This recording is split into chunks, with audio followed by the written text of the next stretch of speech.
Hello, everyone. Welcome to Royal Black and Elite. Today is the fashion edition. I'm Lady T, and I want to welcome everyone. Now, there is no doubt hip hop and culture has been very influential within the fashion industry. And one man who really began it all, and he had some contemporaries. But if you didn't have this Karl Kani on your chest, you weren't wearing anything at all when it first began. So long before it was Sean John or Rockaware, Karl was known as the Godfather of Urban Wear.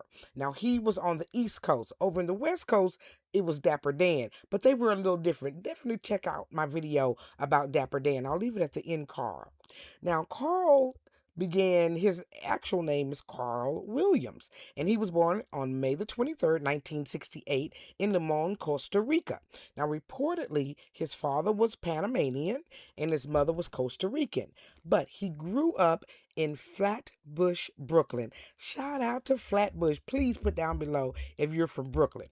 Now, this is where hip hop was flourishing and the latest fashions, everybody was wearing them. I mean, it really just New York had its own style, just everything so fresh. And Karl walked in on that scene, fresh colors, shapes, textures. It was exactly where Karl needed to be to really grow his fashion.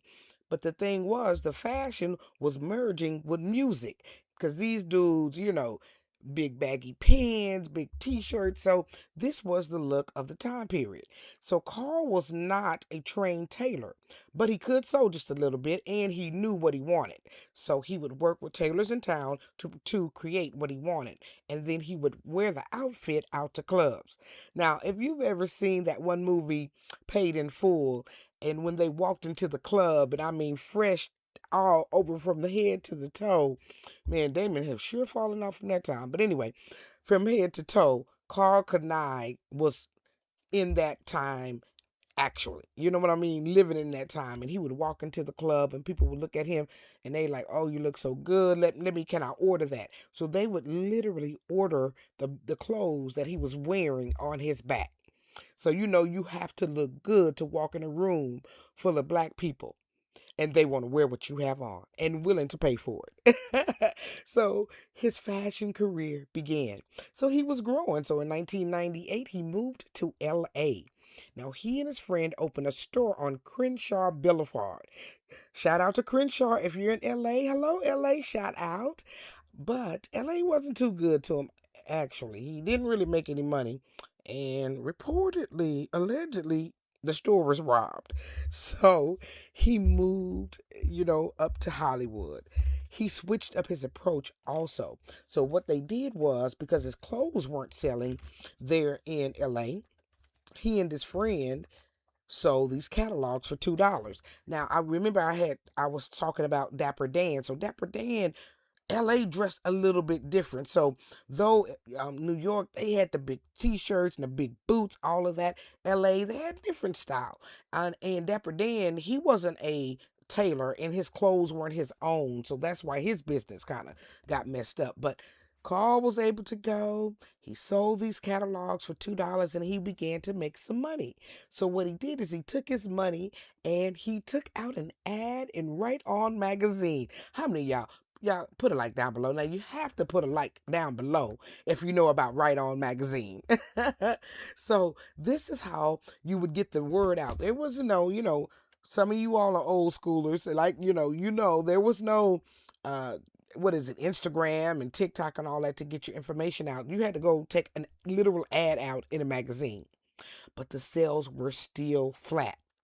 You see, even though they were selling these $2 catalogs, they were still unable to sell clothes. So this rough start led him to ask, could he really become the Ralph Lauren of the streets? Well, in 1989, he launched his own clothing line, and it was a fresh hip hop fashion. People loved it. Now, in 1991, he also launched the Karl Kani. Um, it was a piece of called the Infinity. So his business began to grow really quickly. And not only that, people began to wear his clothes.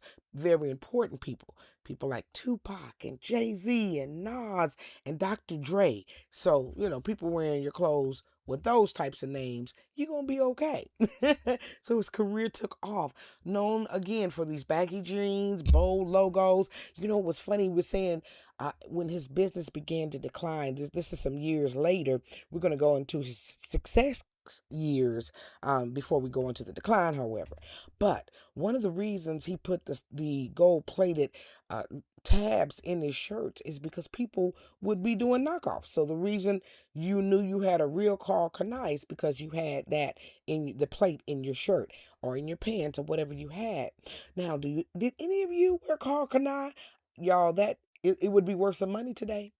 Karl Kani is on the come up again, but let's get into his career. So in 1994, don't forget, y'all, like, share, and subscribe. I want to thank everybody, hi Royalers, for joining me. Now, if this is your first time, listen, we are so glad to welcome you here. We talk about all different Royal, Black, and Elite, and also cultural history. So this is a big part of Black culture and cultural history. Clothes really tell the story throughout. You know what? I think I'm going to do a video on the progression of our clothes throughout the years. Look forward for that because I think that's going to be a great video. So at its peak, Karl Kani was generating around $900 million annually. By the early 2000s, however, so from 1989 all the way to the 2000s, he grew his business. But again, by the early 2000s, fashion was shifting. People were going from baggy to fitted. Now, and so if the early 2000s was fitted, I don't even know what they call it now because I see guys with really tight clothes on. And more back then, it was more sophisticated. And other hip hop players were entering the market.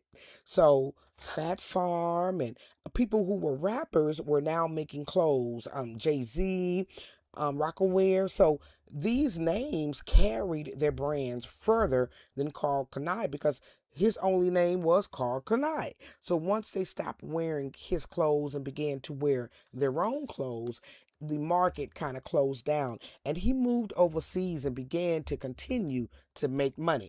So he was known for his big and tall clothes. And in 2001, he actually launched Karl Kani Ladies. So his popularity is still very big in Europe. And as fashion is cyclical and people are now, wearing clothes that are Karl Kani. So he's doing collaborations. He's also well respected within the fashion industry. Now, some would say, where's Karl Kani? He's still making money, still worth around $100 million.